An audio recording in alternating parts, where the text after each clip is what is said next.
bacu bakumenye jambo ryawe rirambwira ngo urufatiro rwo kubaka ko rurakomeye ngo kandi rwanditswe ko aya majambo guhora haraza biwe. Rero turagutumiye mpwemu yera, rya jambo ryatubwiye ngo tumere nka babandi bagomba kwiyerekana ko basenga, ngo kuko wewe data gusanzwe uzi ibyo tugomba gusenga tutaranabivuga.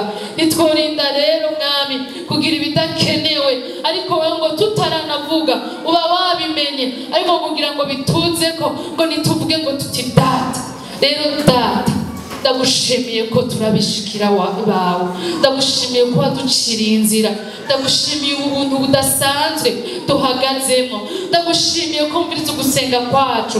Yewe data ndagushimiye ko twemera no gusengeranira, nicyo gituma dusengeraniye ngo umunyantege nkahabwe inkomezi, abafise ibyaha babyihane kandi babiharigwe, abafise ibyaha baboshe bibabohokeko bibaveko nk'izina ryawe ryera.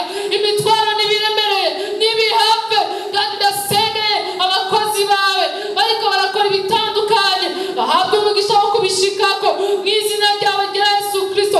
Ivyo wabatumye bibe mw'izina ryawe rya Yesu Kristo.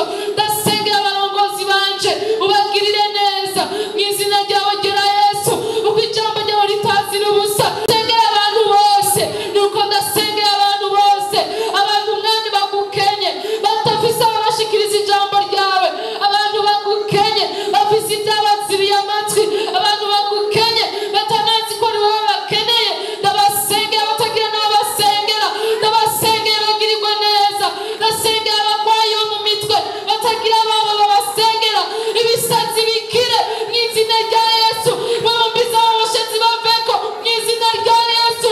Ndakubashe papa, ushikiriza abo bagore, abo bagabo, abo basore, abo bigana, abo batama, abo batamakazi batagira icibuka, mwami bagirire neza.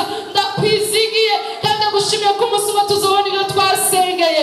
Ishimwe n'icubahiro kugarukeko, tubisenze mu izina ryawe ryera Yesu Kristo, amen. Imana ibahezagire mugire indwi nziza, namwe mutwemerere gato twese twakira.